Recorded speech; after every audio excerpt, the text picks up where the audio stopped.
Hello everyone, welcome to From the Void podcast, a show all about Eternal and our experiences with the game. I'm Navilis, who has lots of OBS difficulties, and I'm always joined by my good co-host and friend, Bassoon Buffoon. How are you doing, my friend?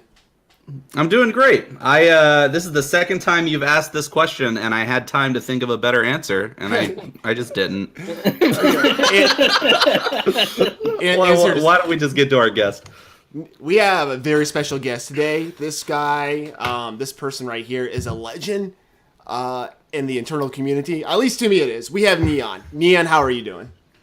I'm doing great. I feel like you're building me up, man. I'm a guy who says stuff and writes stuff. That's what it comes down to. I just make stuff up and people read it for some reason. That's my job. So hello chat as well. Lovely to see you all here. And lovely to chat. It's nice to doing this on not my own podcast, so I can just be like a horrible guest who like rants about random nothingness. For all this time, and they have to be, they have to listen and just, as I go on like this, and they feel awkward that they don't know how to like cut me off properly and insert themselves. So I can. Shut up. So we will give you the floor because we had an epic conversation about a topic that will be named later. But holy crap, Neon! I had a question to ask you, and you made me forget it with this bit. My god! All right, Bassoon. Just start thinking about it. So we're going to talk about our week in Eternal real quick. Neon, we'll start with you. How was your week in Eternal? How was it finishing up on the ladder and draft? What were you doing? So I was playing a ton of ranked recently. So my climb to Masters tends to be a little bit later in the season. I just get distracted by a bunch of other things. I'm like, getting my daily quest, but there's not a lot else other than that I do. And then by the end of the month, I'm like, holy crap, I have to actually get Master. And then I plow through and do a bunch of that. I got it a few days early this month, and I was like, man, I'm just having so much fun on ladder. I'm going to be playing a bunch. I kind of was in the range where maybe I could be competitive for the top 100 for a little while. So I was pushing for that for a little bit, but didn't get really within distance of that by the end of it, unfortunately. But I just was playing a ton of ranked close to the end of the season, and it was a lot of fun. I'm really liking where it is right now. Awesome. What about you, Bassoon Buffoon? How did it end up for you? I somehow managed to keep like a respectable rank, even with like the very, very strange and memey decks I've been playing on my stream all week. If anybody missed it, I invented a new archetype of Yetis called Yeti Maulers, where it's literally just Yetis with maul. Oh, okay. I never would have guessed. Yeah. Yeti Maulers. What kind of Stone Scar Maul, right? Yeah. We're already in fire. We might as well. Oh wow. Do you want to build a snowman? But there we go. Yeah. So I sat down last night after passing out all the Halloween candy to all the cute little boys and girls, and I was ranked 250 somehow, and I was like, it's like 11 p.m. I'll just push for top 100, see if I can do it, and then immediately miss lethal, lose a game because of it.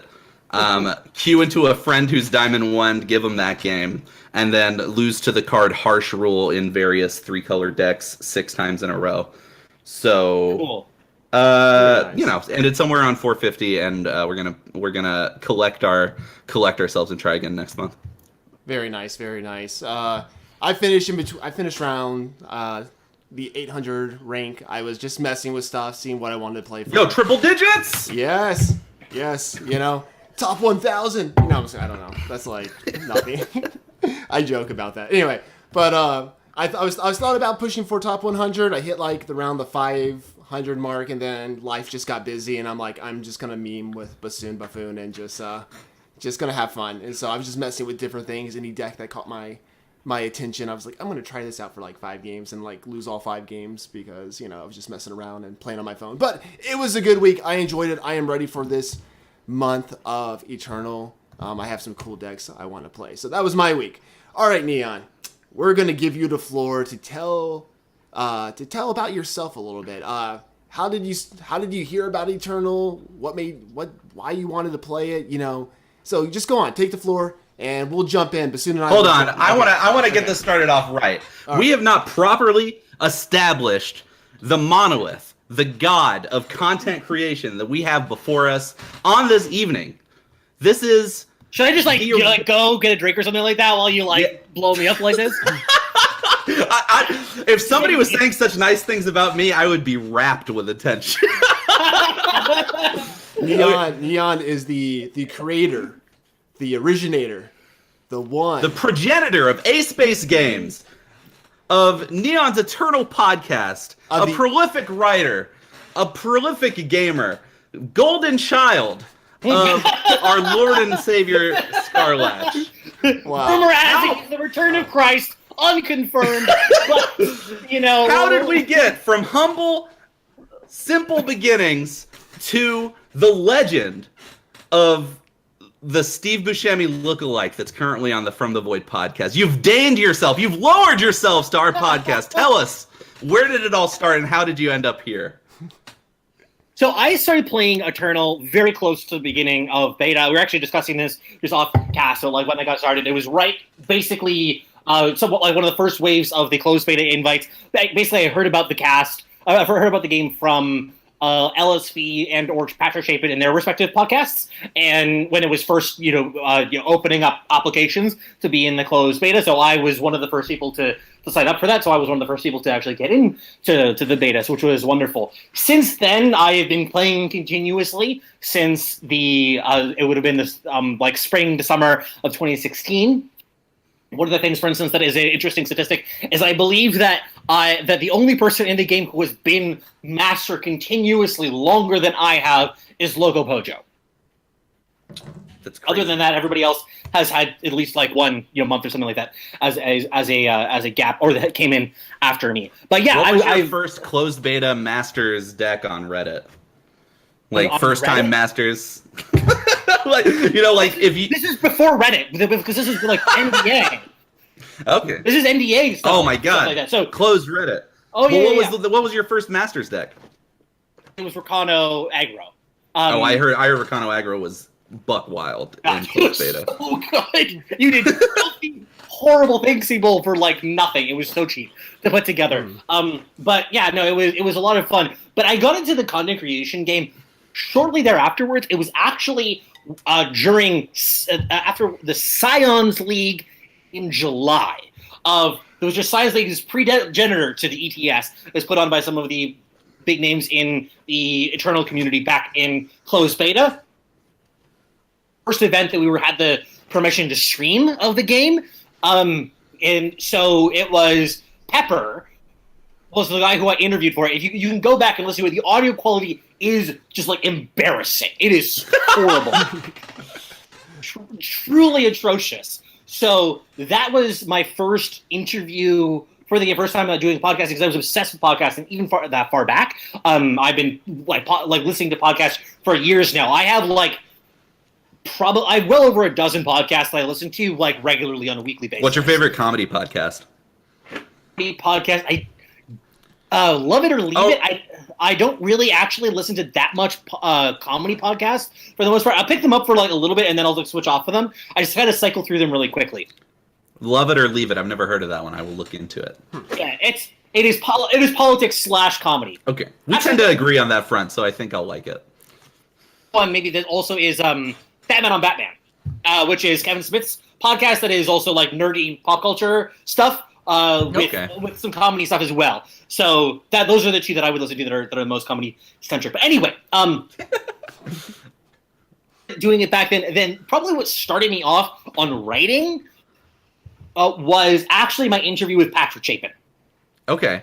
So if you go, that's one of my pinned podcasts. If you go into my SoundCloud page, I'll probably link that in the chat sometime soon. But I did a interview with him. He was absolutely spectacular to have on the cast. Just a lovely guest, very intelligent individual, and you could tell that he's thought about all these sorts of things about balance and card design and stuff like that. And this was even before I was like I don't think I'm particularly smart now. I was really dumb back then, actively stupid when it came to some of this stuff. And I was just he was just talking about something like, wow, you just are way smarter than I am. And you're just smiling yeah, sure, man. Well, but this is the thing that was great about it. It's such a good guest because I could just every now and then just ask another misdirected kind of question, and he'd be like, "Oh, okay, well, this is an actually interesting thing to talk about that we could talk about instead." Basically, go down that route, and that was terrific. But it was actually as a result of that I kind of I had this idea of a a subject that I wanted to write about. The first one I actually wrote about was on just the idea of size advantage and how it was different in Eternal than it was in some other card games. And then like that kind of like sets a bit of the tone of how I write, of being like hyper analytical, of viewing various things, and that's kind of spawned my content creation career from there. Awesome. Is there an article that you've written that you're particularly proud of? Definitely the work that I am the most proud of is the stuff that I've done on card game economics. Those articles are pretty sick. Yeah, they are. I've enjoyed them. I put a lot of work into them, you can probably tell, but it is something that I care a lot about, and I think it was something that when it was just like literally a random like conversation in Discord or Reddit, I don't even remember what, and somebody said, I think that Hearthstone is more free-to-play friendly than Eternal. And I was like, what? That basically summarizes my reaction. This is also back when Hearthstone was really bad. This was back with like Kazakus mages and stuff like that, like just mono legendaries. These were really expensive decks back then for Hearthstone. And I was just like, this is crazy. You've got to be like you're wrong. And I'm going to do just a little bit of quick mathematics. The Russian Eternal economy is more free-to-play friendly than Hearthstone. Yeah. So have you updated that economy article with the Russian economy? No, not yet. That I can tell you about that as a future plan that I have, a little bit what that's going to look like. But anyway, that started with doing my first free-to-play article, which was comparing Hearthstone and Eternal. Turns out that Hearthstone is much worse than Eternal. Huge shock. Huge shock. What had never thought of that? Yeah, no. But yeah, no, it was like this like massive. I thought that it would be super simple to find out, and I just realized that there wasn't very much good public information about this. I was out there, so I just started doing it, and I just haven't really stopped since then. Because once you kind of like know what's going on, you gotta have a subject area expertise, and it's a lot easier to sort of build on top of that. Okay. So we're going to get to your plugs later. Everybody knows them, but we're going to get to the plugs later. I have a bunch of questions printed out here that I no longer care about, Neon, because we hit a vein right before the podcast went live. And you and I bonded, and we are now brothers in arms against our infernal overlords. This is going to be good. At Direwolf Digital on this topic. Please, Neon, you have the floor right now to discuss the Friends List organization on Eternal. Okay, so how long are we live for exactly? What are you doing? So just to let you know, these two tried to become friends on Eternal, and then it just like it was like a volcano erupted with just the searing hot rage I feel every time I have to add somebody in this freaking game. I'm trying to fix something. All of a sudden, I just hear voices keep getting louder and louder and like fast. It was great. All right, go ahead, Neon. Okay, so I'm sure that none of you in the chat agree with this. This is all going to be new to you. I mean, like, I see, Ilya here, he has no thoughts on this, I'm sure. So I'll just, like, we found the one thing Ilya doesn't have an opinion about. Definitely doesn't have an opinion on this one. I'm pretty sure about that.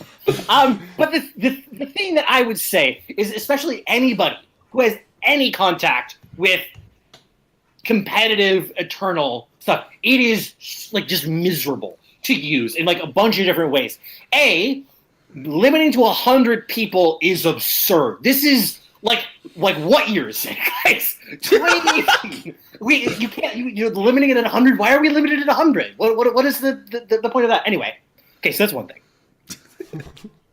That is one. Second thing, why can't you search for people? Because you have a list of 100 people that you're scrolling through in this tiny friggin' window. Like, why is it that you can't just, like, search it, like, bassoon buffoon, and I can, like, have it there and ready to pull it up so it's not like it, like, moves and juggles around, so that instead I'm getting into a Bruised by God game, and then I have to, like, figure out what's going on. Okay, so, like, why don't we have that? That's an important question. Of why can't we, like, search functions? I feel like we can do a search function. Can I pause you right now to say Ilya just said maybe the funniest thing I've ever heard in my whole life?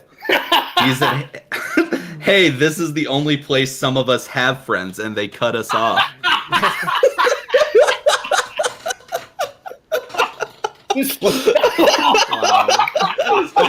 pretty good. Oh, that is really good.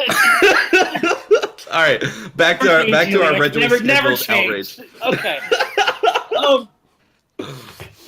So like why not just 1,000? Like, just give me one good reason why we can't do 1,000, and then have a search. Okay, so those are 2 things.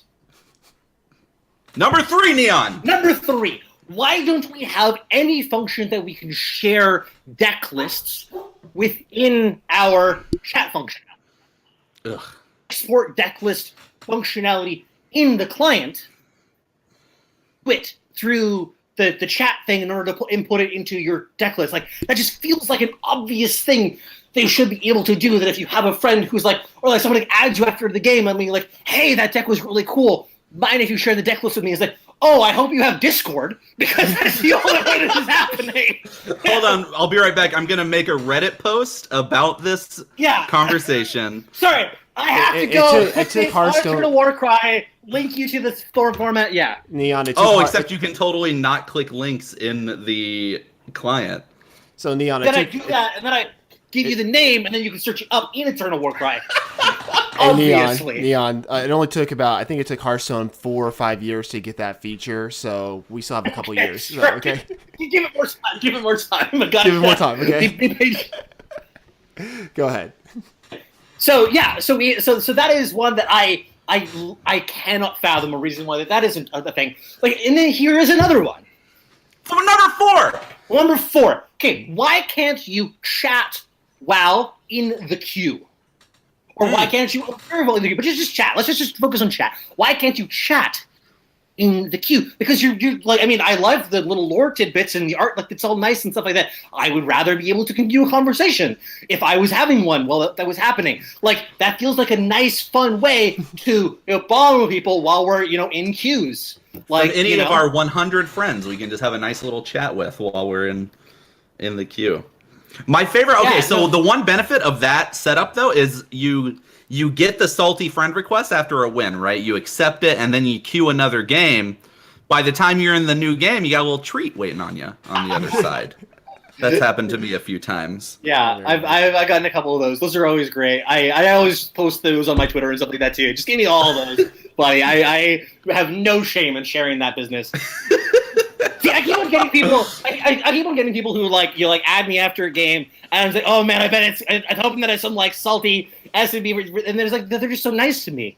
It's horrible. Oh, I hate it when they're nice. They're like, hey, I love the podcast. There's a great tier list you did last week. Like, thanks. The worst part is when they do that after they beat you. Oh, I've gotten that. See, there's been a couple times. I know people are probably adding me for that kind of purpose, and I'm just a little bit too salty for both. I'm gonna let this one slide. My friend was full right now for that one. Oh no! What do we say after they bump it to 1,000, Neon? I mean, I can just pretend to be big time enough that So no, sorry, you don't make it into the top 1,000, buddy. All right, that was very. Do we have any more gripes about the friends list? There are many, but another one is about not being able to continuously observe the same person, following a person to observe between different matches. That's a big one for me. I would love to be able to do that, especially for coverage related reasons. That would be lovely. I mean, there's a whole other thing about the Direwolf Digital people get these wonderful features for doing their expectation of games that we don't get as content creators for community members. I mean, I kind of understand why that's the case, but we are so jealous yes. of the things that they've got for that. So, I mean, I could definitely go on, but that is by far, my opinion, the place where it is a shortfall game. But I mean, a lot of it is I think almost intentionally offloaded into Discord. I think that they know that that's the majority of the way that we interact with one another. It's Discord has been a backbone of the Eternal community since I started. I was introduced to Discord within my first month of playing Eternal. So the thing of the place where that kind of conversations happen, which is, I mean, it's nice that it has all these other functionalities that's really good for that, but I think that it has been part of the reason why this is an area where they haven't put a lot of effort into improving it. So we all have to delete Discord and make it a ghost town for them to... Something like that. And you talk to nobody! Well, no friends whatsoever until you fix this. Oh, wow. Send deck lists through typing it up in the thing. No more Reddit.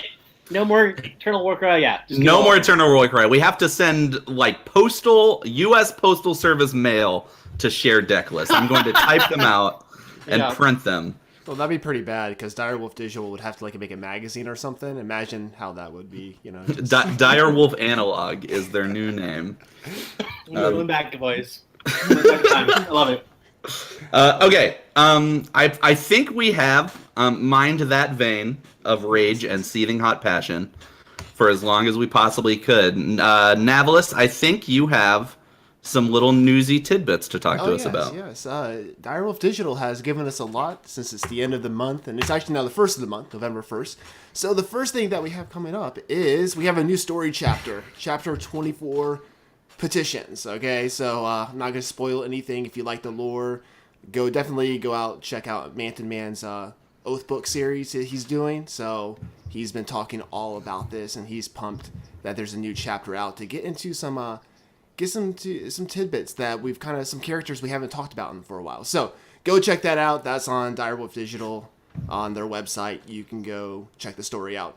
Also, some other rather big news. We have Eternal is coming to Xbox One. That's right. I wonder now, what do you guys think of this? They said it's coming soon, and I want to ask you, what do you think this means for Eternal? Actually, this is the first console I believe that is that Eternal is coming to. So, what do you think about this? I have one incredibly hot take about this. The only way this affects my life even a little bit is that as somebody who really, really hates to wait for things, this will up the average turn length my opponent takes by a significant amount as they try to play this game on a friggin' controller. So that's cool that more people are going to see the game. If it gets really popular on Xbox, I anticipate seeing a lot more ropes, and that's a bummer. Because this is going to be crossplay. I think there's certain decks you just can't play with this, on. Can you imagine playing Talir combo on an Xbox controller? I can barely handle playing Talir combo on a computer, guys. Playing it just on mobile by itself, that's just a nightmare. I would never play that deck on mobile. Thinking about the deck we're going to talk about today, playing that deck on a controller. So I just won't spoil the deck, but yeah. So that's it's gonna be crossplay. So that's coming to it. So I can imagine that'll come to probably the Nintendo system pretty soon, and then maybe eventually PS4. But PS4 has crossplay issues. So Switch has a touchscreen, right? Yeah, they do. So it would be a lot better on the Switch. So you can. So I'm not sure if Switch is multi-touch. Well, it doesn't really matter. It's just So it should be fine on Switch with the touch play. So that'd be kind of cool. A controller would be bad, but I'll try it out if it comes to the Switch. I will not play it with the controller, though. With Xbox, PS4, no. All right, so that's it for that. I think it's exciting. I think it'll expand the player base. Bassoon will rage a little bit more because of people going to time every turn. But so make sure people like to go on my stream and clip moments of me rolling my eyes at people taking long turns. Yeah. It's like one of the biggest tenets of my stream is that it makes me really mad when people take long turns. Oh man. So for me, I personally think that with this I find it hard to believe that you're going to really expand the player base enough with this kind of change for us to feel it. I mean, I'm sure that for the Direwolf Digital side of things, they'll see okay, this is a nice 5% increase in our player base. That's a nice thing to have, especially if it's not that big of a project for them to do. So, in that side of things, sure, it's nice for them. I don't really feel like we're going to notice that big of a difference from it, given the fact that most of the people who are interested in this kind of game are probably primarily PC gamers. Since this is the kind of game that is best suited for the Xbox is really well suited for a lot of first-person shooter type games. There's a lot of stuff that you can do with that is better suited for it, and as a result, I find it hard to believe this is going to be a major expansion on the audience to the point that we feel it as players. But I mean, it's probably good for Direwolf Digital. Yeah, Solvent Soup on Twitch chat said, hopefully they see Eternal on Xbox and then download it on Steam. I'm thinking if they do that, I think that's a good point. It's more publicity, really, advertisement, really, and if I started playing it and I found out it was on iOS or Android, I'm like, I'm gonna play it on my phone instead. I probably would download it if it was free. Same account and everything. That's, I just think like you said, it's he or she said it's advertisement, free publicity, not free publicity because obviously there's contractual stuff in that, but you get what I mean. Yeah. So more eyes on the game is fine. I'm happy good. about it. It's good and everything. All right, let's go on to the next thing. If I can click the right ones here. All right, we have the test tournament coming up this weekend. Envoys, and so this right here. What do you think? There's some new things that come out about this, so I'm gonna kind of go over them real quick, and then we can talk about. There's one new thing about this, and I'm actually pretty excited about.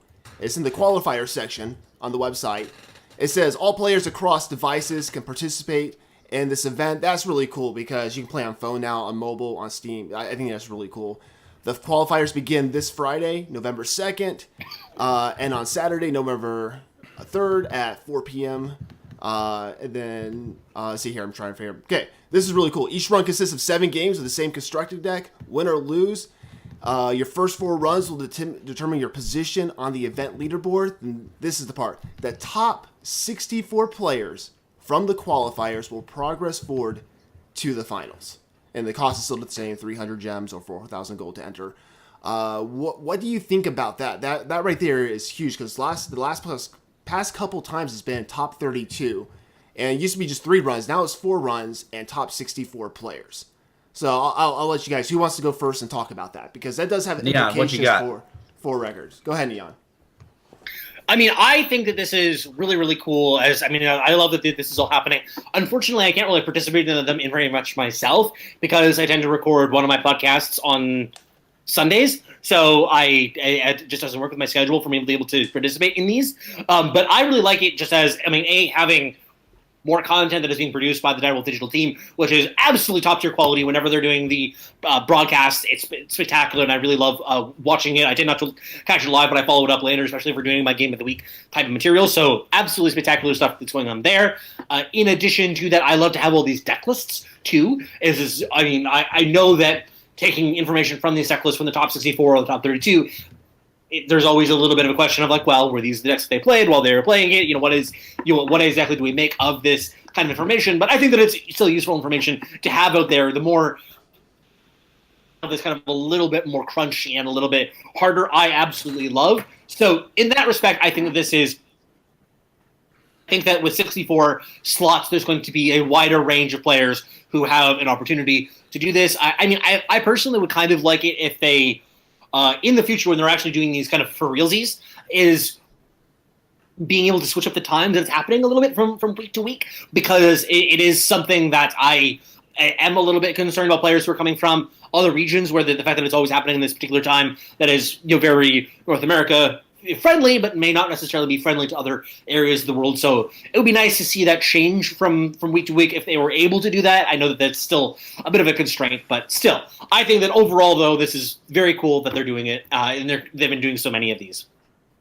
I think maybe the solution to that second problem that you pointed out is just maybe push the start time back a little bit earlier in the day. I think if we get a 9 or 10 a.m. East Coast start time, then that's like a solid 36 to 38 hour window for everybody to do their matches, and I think that's an acceptable amount of time. Yeah, or even start it on Thursday.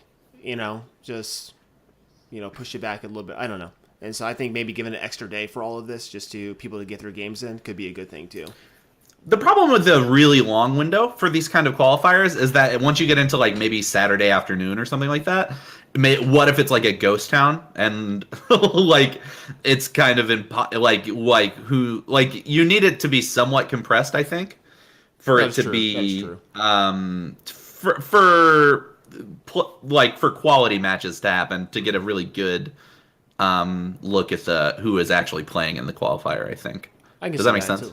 Yeah, that makes sense. Until the game grows to the point. They have all the stats and everything. They know how to crunch it and everything. So I think you're right. Until the game gets bigger, it might be just maybe push it back just a little bit. The start time, give a few more hours, and just for people all around the world that want to participate, or all around America that want to participate in this.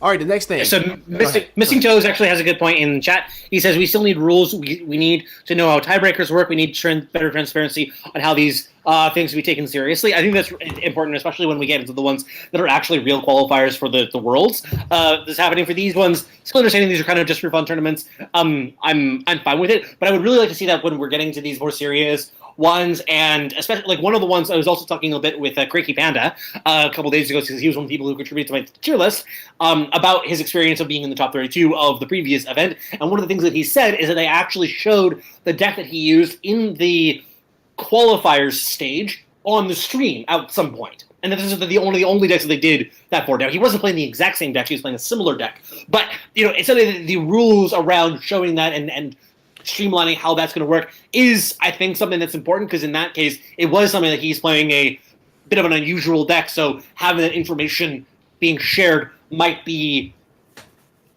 to him. So, I mean, he wasn't saying like, oh, this is a big deal or whatever. I mean, he still won. So, obviously, it wasn't that big of a deal, but I just think that it is useful to have a little bit more formalization as we get into the real deal. Yeah, I can get behind that. Yeah. So also, so the solution to that is just to, if they want to do that, I think it is important to do it from a production value standpoint. Just make the deck lists open, guys. Yes. There's a whole discussion with that. I think Tony G and Paradox, I think their podcast did a whole 30-minute discussion about this whole tournament system and what improvements they would like to see. So go check out the Seek Power Gaming and all that stuff. And an inferior but quality podcast, according to a few. Yes. Oh, man. All right, moving on. Next topic. Next topic. Let's just go on. Thank you, Bassoon. All right. Next thing we have is, I am looking for it. We have the tier list that got put out today by Neon himself. I threw it up on screen here.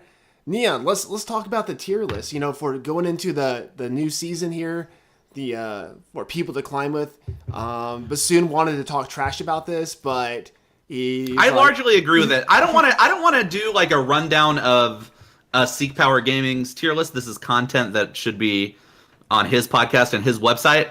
But I have a couple questions. My big gripe is I think Rakano mid-range is too high and Argentport mid-range is too low. I would swap those tier 1.5 and tier 2 decks. That's a very minor gripe. But I am much more curious about if you could give us the rundown of how this tier list gets made. And tell the people how you did it and where to find it. Yeah, so basically, if you want to find it, just search for A-Space Games or a-space-games.com, and it is going to be very clearly shown there within the internal section of the podcast, and also you probably can just search it on the line and find it pretty easily. But anyway, the process for actually putting this together is I, every month, will go out and find some top players. My definition of top players are people who have good finishes in recent tournaments. It's weird you've never called.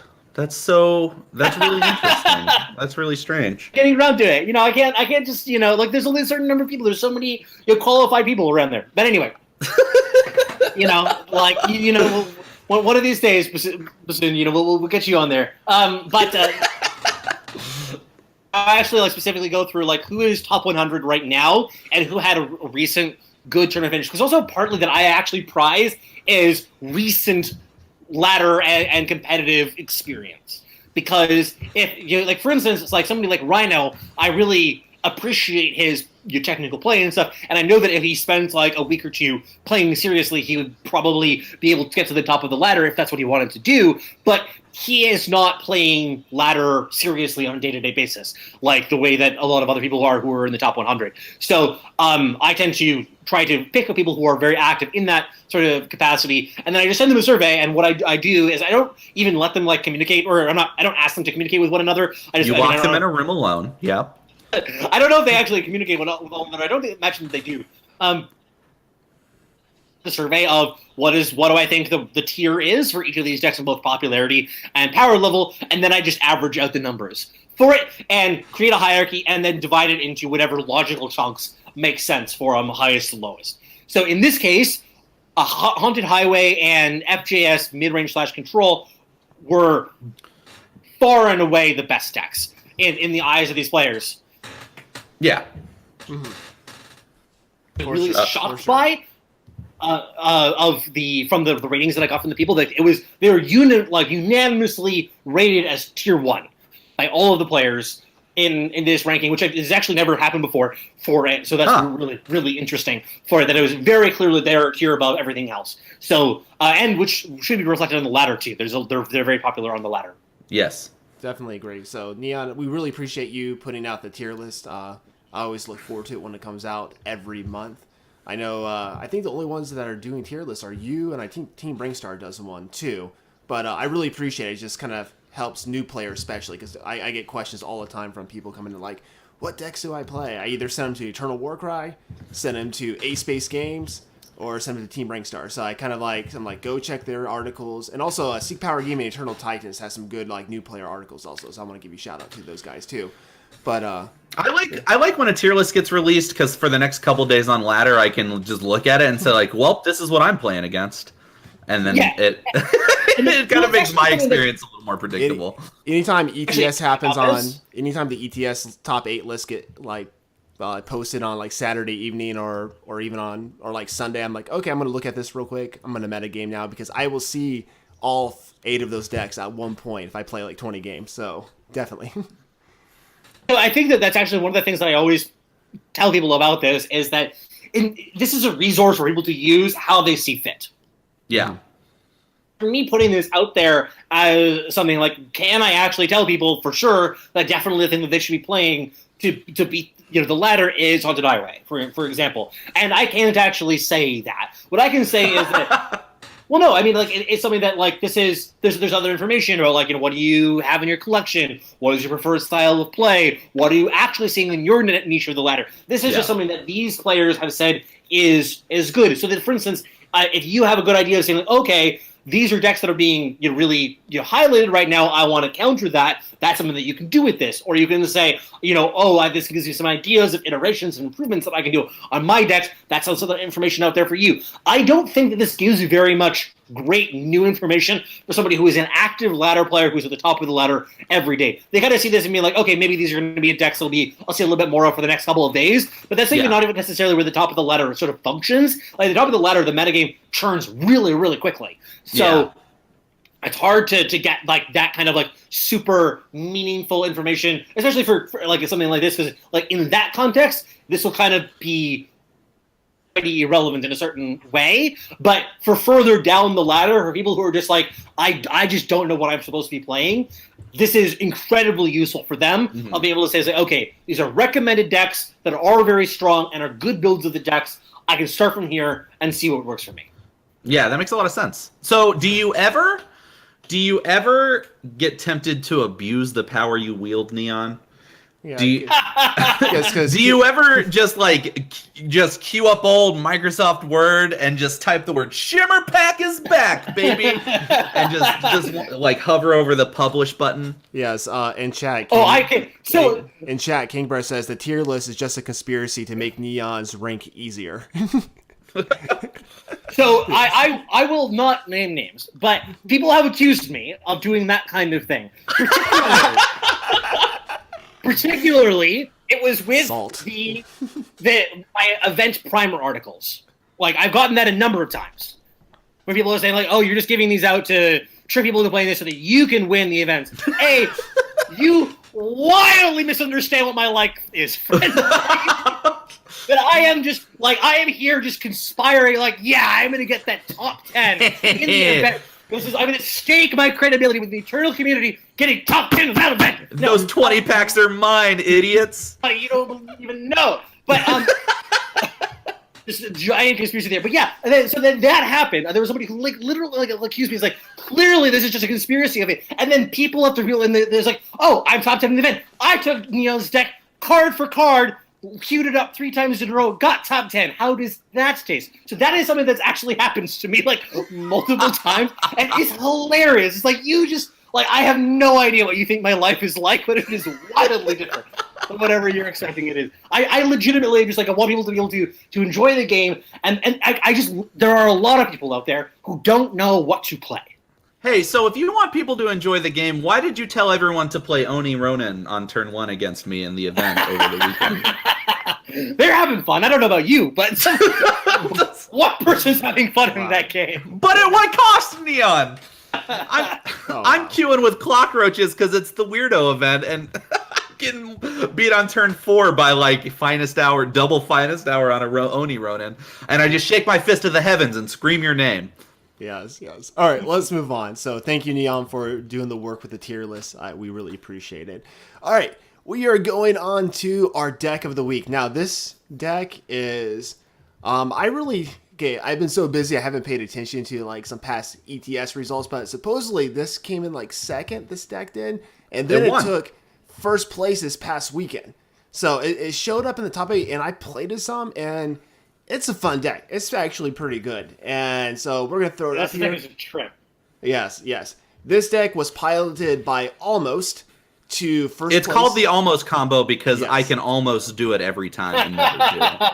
All right, the list is up. And go ahead, Neon.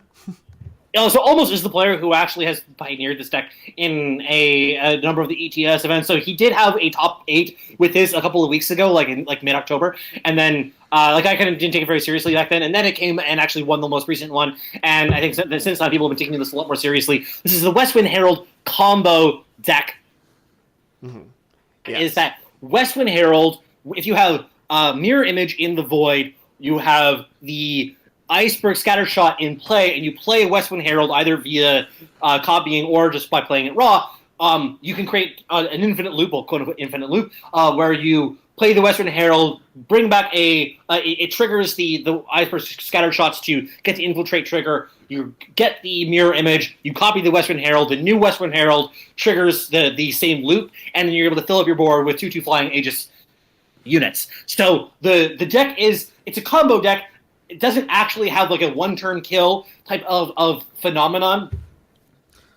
Like there are ways to beat this. Like it doesn't have like a hard win condition the same way that something like does. But it functions, I think, in my opinion, as a combo control deck and how it plays out a lot of the time, where some resources, you set things up, and then you build out this board presence that is very difficult to attack through and very difficult to kill. I have lost still, like being in the board position where I have 10 West-Wind Heralds or whatever it is that are out. So you can still lose from that position, but it is still very powerful when you get that kind of layout set up. Huh. Okay. Okay. So I do want to point out. I think the deck is legitimately a good deck. It's not a meme. I do think that it's incredibly hard to pilot, and I think its win rate in general, even with good players that know how to pilot, will probably fall over the next month or so as people figure out how to play against it. I lost to Almost last week in the ETS because I just didn't understand how part of the combo worked. And I had counterplay to it in my hand and didn't use it because I thought I wasn't in danger of the combo happening yet, and then he just played the whole damn thing from his hand. Yep. That is definitely something that is. I think that this deck, for right now, it is definitely real. It is definitely competitive. I'm interested to see how things go in the future. I also think that there are some further iterations that you could see in this deck. I think there might be more room for improvement with this. Generally, though, I just think that this is a absolute blast to play, though. Yeah. It's really fun from what I've tinkered with it. Okay, right. I do one more thing on the Scattershot combo potential as a combo card. I have been playing around with a shell. So if you play Iceberg Scattershot, Waystone Titan, the ping from the Scattershot actually gives you 6 power. Mm-hmm.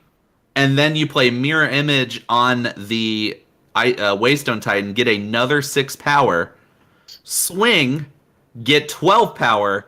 It's actually an OTK with Flame Blast. So I've been trying to find a shell for that deck. Skycrack, it obviously has to be Skycrack because you need the Mirror Image. Mm-hmm. So that, do what you will with that combo, little people in the chat, and help me break the game. Get one of these 2 cards nerfed, and that would be really funny. Awesome. So we were going to play that deck in a few minutes, but let's go out and close the show because we're running to that time. And so, Neon, we're going to turn it over to you real quick to talk about your projects, your podcasts, any future projects, any shout-outs. Go ahead. Tell us where we can find you and all that good stuff. Take it away, my friend. Okay, so you can find me on Twitter. You can find me on A Space Games, where I put all my content right now. I have 2 podcasts. One of them is Eternal related, and I'm sure that you've all heard of it if you've been around the Eternal community at all. So you probably already know about that one. I also had to do some Artifact content. Right now I have a lot of friends who are working in that area trying to do some work right now on the beta-related pre-release kind of stuff. So that's been a lot of fun. But yeah, no, that's what I would want to...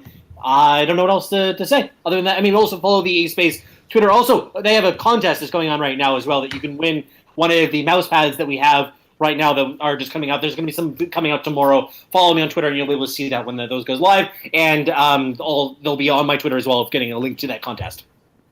Sounds good. Bassoon, what about you? Okay, you can follow me on Twitter at HumanVenipede, the funniest tag on the website. It is very good. You can follow my Twitch at twitch.tv/bassoonbuffoon.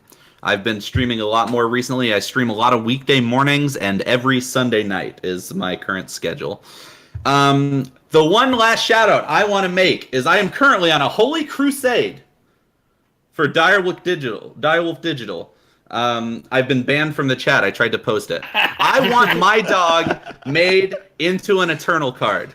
My dog Scout is a very good dog. And I tweeted to Direwolf Digital and said, how many retweets to make my dog into a card? And they've liked it. I know they see me. I know you see me, Direwolf. Scarlatch. Go to my Twitter at HumanVenipede. Find that tweet. Retweet it. Boost it. Get my dog made into an Eternal card. This is my holy crusade. That is his one goal this year, to finish out the year. He wants it done. You know, I'm Can sure there's a couple cards in the new set that they're still like working on the art for, you know, and so. Z's in the chat, you know, as a commemoration of this support for good old Scout. There, her name's even Scout, for Christ's sake. Come on. All good. All right, you can find me, Navalis, at WhatTheDeckHS on Twitter. Don't forget, if you go to FromTheVoidPodcast.com, you can find all our episodes, our past episodes. This episode will probably be up there tomorrow. You can find the links to iTunes for Android, Podbean, all that stuff. And also our Discord. If you want to see Buffoon's dog, go on our Discord. It is on there, and it's in the real life section of our Discord. You can comment on it, but also go to his Twitter and please retweet it, because we want that a card. I will craft it premium if it. All 4 of them. If it becomes a card. And so, also, don't forget, if you like Hearthstone, you can listen to the Hero Power podcast. That is our sister podcast. You can find them at Hero Power. It's kind of our dad podcast. Yeah, I know. They're kind of our dad. They're kind of like dad, Hero Power. My dad here. They're kind of our overlords in a sense, you know? Like, that's fair. I accept it. Yes, it's all good. So they're awesome people. So go check them out. Thank you for EC MMO Gamers for letting us use their Twitch channel. And shout out to Team Rankstar. And also, I'm going to give a shout out to Seek Power Gaming, because I'm 2 awesome teams. And also shout out to you, Neon, for coming on and laughing with us, and also going through our technical difficulties and all that stuff, and laughing and everything. My pleasure. My pleasure. Thank you, everyone in chat who is watching. Stick around. We are about to go to the deck playing section, whatever we call it. I don't know. We haven't officially given it a name. We got to give it a name. Something like Void Play. I don't know. I don't know. We got Void Play. That sounds like a website that you need to go to with safe search off. Yes. That's horrible. Doom. Okay, I'm not gonna. Yeah. Okay. We're gonna workshop that name. We're gonna workshop. Okay. I'm literally going to search voidplay.com and just see what happens. Oh no! All right. Neon, are you doing this? Because I'm like, it's happening right now. Okay, live. We're not going to close the show until after we find this is extra. This is bonus content. If he disappears. Go check this out. It is definitely Chinese. That is the only thing that I'm sure that's happening here. Well, now I'm gonna go look at it. Hold on. Yeah, my word. There's 355933.com. I don't know what that is, but they also recommend that. Oh no! Holy moly! This website looks insane. And they translate this page. Yes, please. Oh man! This is bonus content. We're gonna keep going with this. I think these Failed Chinese service. characters. It says it's translated, and it is definitely not translated. I think they just have my social security number and credit card number now. They have your Site password, commissioning social and security. maintenance time limit. After receiving the installation of your equipment, the conditions are available for debugging notifications. We guarantee to arrive at the scene within 24 hours and complete the commissioning in time. After receiving your repair request, we guarantee on-site service, on-call, and timely repair.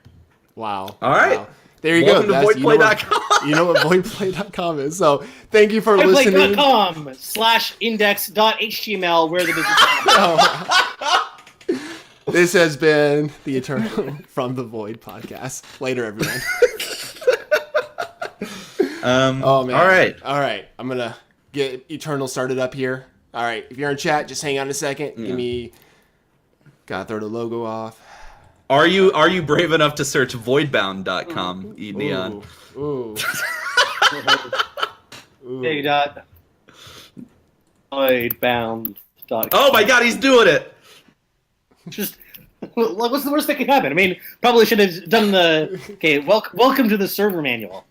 And there's from a disk for Proxmox.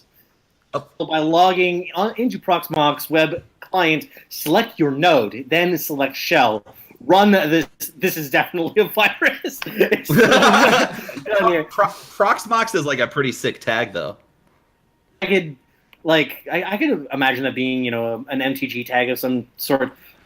This is definitely something about programming I think, but for internal use only. Ooh. Symbol on something spicy. Are you ready, Navalis? Give me 1 second here. Ah, there we go. We're ready now. Cool. For a second, I was like, why is it not popping up? I forgot I had it hidden. It's good. It's good. We're good. Okay. I should queue a ranked game at this point in my life. All right. All right. I will wait till you're in play, then I will. All right. That we're in was gold. Awesome. Gold. What a scrub. This one's a keep, right? I am not in yet, so I will. Oh. I only have 2 crests, but I have a Seek Power and 2 Permafrost to get me there. Snap. Oh yeah. Yeah? Okay. Yeah. This is only like the third game I've ever played with this deck. I guess most 3-color decks, if you have all 3 colors in your hand, you should consider keeping it. What are the influence requirements for this deck? I need 2. One of each of the others. It's really, really easy. Okay, I just need 2 primal, right? Yeah. Okay. You have everything right now, so it doesn't really matter. Yeah. And you also know making effects like Bar's Favor or anything like that, so there's no preferences for any of them. Okay. All right. Oh man, sick. I forgot about double saving setback. That's the only double shadow in the deck. Oh, I know. You told me I only needed double. Oh my god! Oh, this deck. What is this deck? All right. Tier 1 indeed. All right. Want to know? We got it. Neon. We have never gone 3-0 with a deck on the show, so we'll see if we can do it with this one. You misplayed with that double shadow thing. Doesn't matter. Deck is that powerful. We actually went 2-1 once, and the one loss was because I missed lethal one turn, and then we lost on the next turn.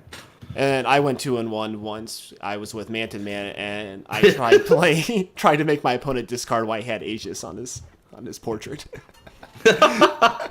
I was like, wait, it did nothing. We're both like, what just happened? Now this is 1 o'clock in the morning, mind you. So like, I wasn't like thinking clearly, and that was like the one game we lost. We were like, no, because we had it too. So we would have made him discard 2 cards, and he had 2 cards in hand, and we were like.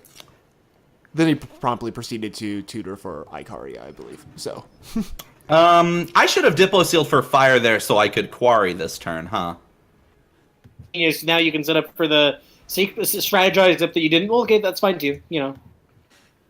Oh, see, man, if I had quarried this turn, we could have the mirror image in the void. I'm so bad at this game. So what do you think? Next turn, do I just run out the Gorgon Fanatic, or do I quarry and or strategize? This is depending on what your opponent is on, especially if they play a Fire Influence, it is definitely better to get the Gorgon Fanatic out before they can play the Maiden. The Maiden. Yeah. Okay. In case they haven't, so that you force them to just kill it because they don't have very much in the way of blockers. Even having a trade with something like a Merchant is preferable to having it being in play when the Maiden is around, because that's just such a bitch to work with. This deck has no way to remove Maiden, right? Oh, it has a Render's Choice. Yeah, Render's Choice is absurd right now. By the way, yo, that card it's is sick. So good. It is really good. Decision for our opponent, by the way. Yeah. And one of them was just like, if they know what their deck is playing against, like I guess they could think that you might be something like a control deck. I don't know. That is just wrong, though, in my opinion. Yeah, that's because now we get card selection into our Void, which is Deck really likes Quarry is one of the best cards in this deck. Isn't Jex Bounty insane? Quarry is basically a $20 card. I don't know if you were around for when. Okay, so Scout, Attack, and then Devastating Setback. Then probably. But yeah, you should have been around for. Okay, yeah, that's definitely a keep. Maybe I should quarry that now so I can scream it. Actually, yeah, I like that. Devastating Setback. There's something unique to Devastating Setback right now.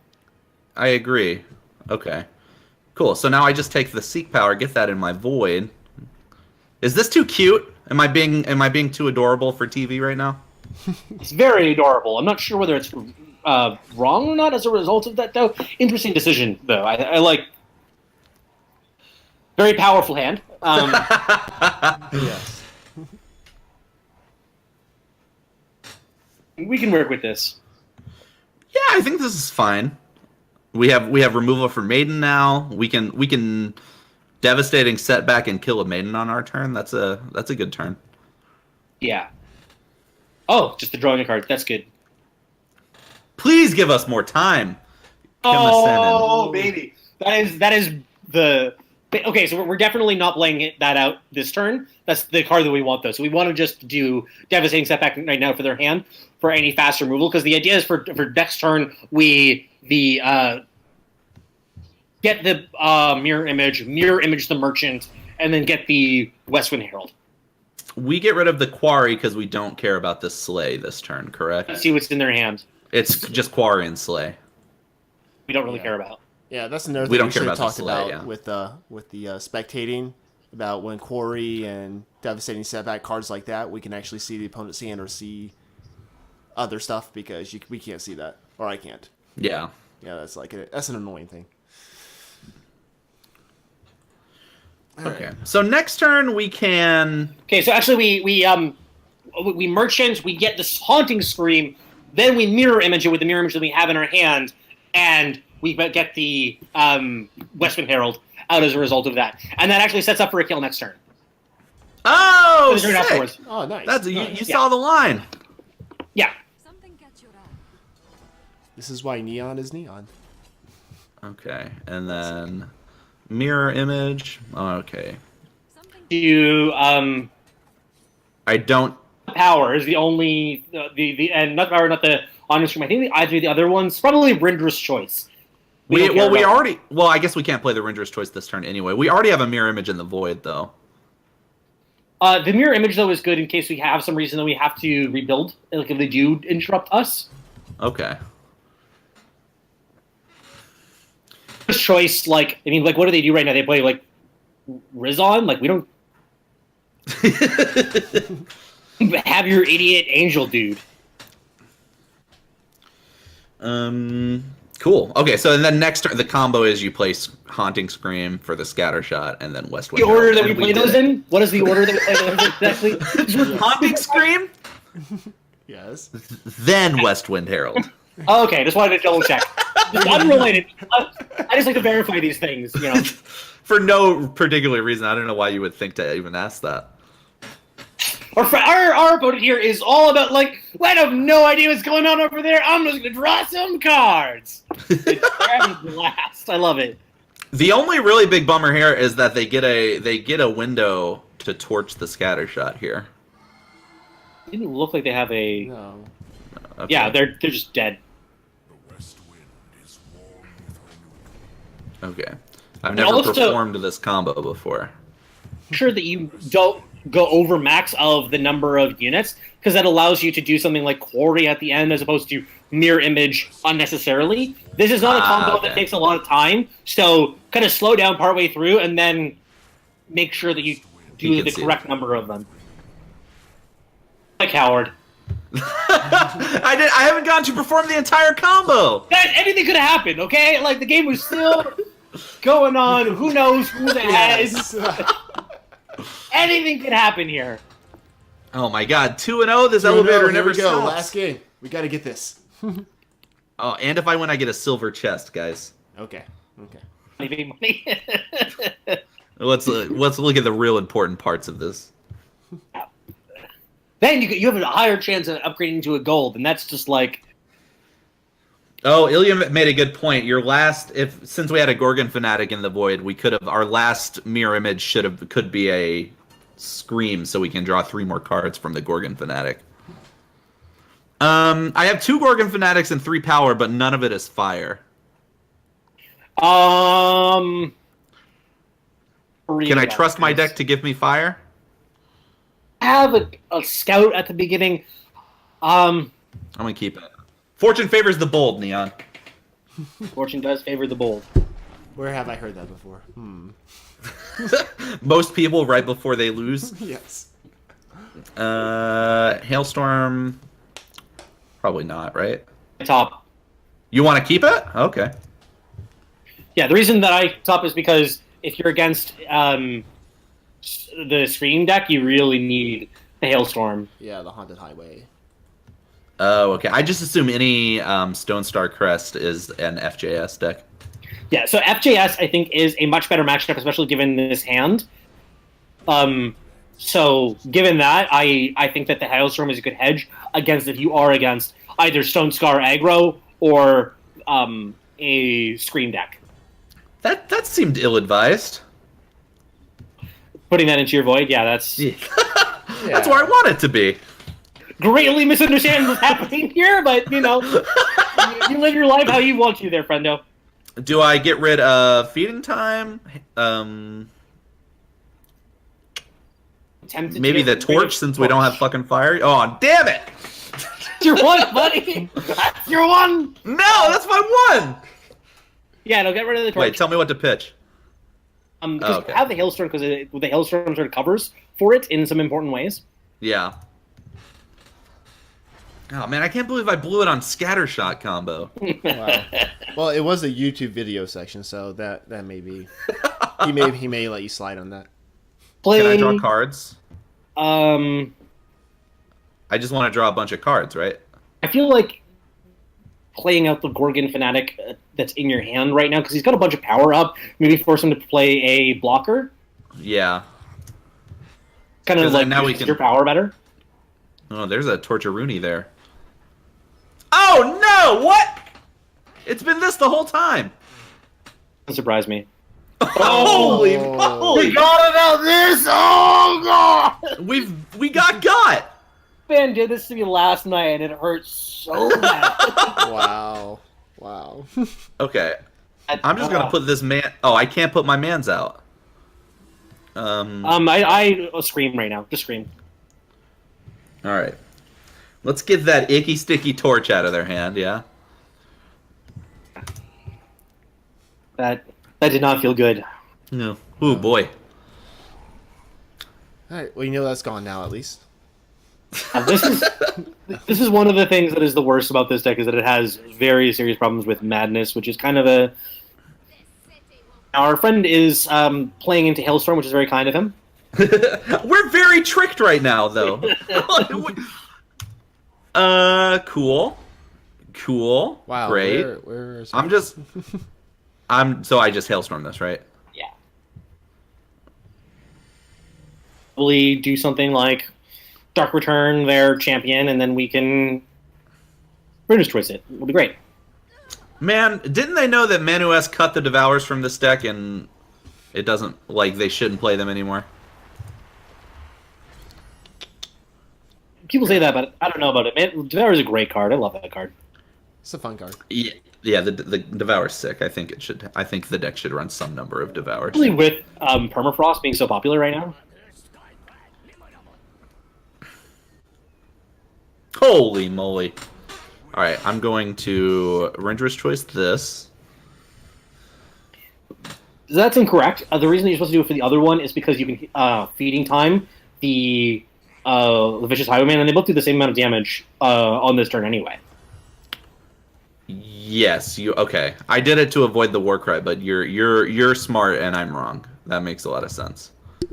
Yeah, because like having the him in the Void as a real boy is a strict downside. But I don't know. It's like it's close. I don't think it's close. You were 100% correct, and I made a boo boo.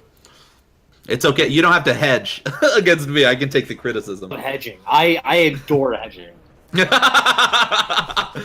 Like my brand. All right. So the dream is dead. I'm just gonna draw cards because that's what you do right before you die. Of course. I can't even Sudoku. Wow. Oh God. Oh man. We're all right. End me, Kazuya. Well, Bassoon, we are still looking for that 3-0 finish one day. That's fair. They're taking the opportunity to then style on us in this savage of a way. They would They would not have access to this particular style of BM if we did that. You gave away BM equity. Do that. Wow. Listen. It's what a treat for them to get to do that on the From the Void podcast. Very nice. Very nice. Well, that's it, guys. That was our 3 games. Thank you for sticking around for this. Hope you enjoyed it. You did see the combo. You saw, us get kind of power screwed, and then, we didn't. You play a combo deck on stream for 3 times, and we did the combo once, and that's all I could ever. That's all that matters. So we got the combo, so they got to see it, and it was awesome. So thank you for joining us. Thank you, Bassoon. Thank you, Neon. All of you have a great night.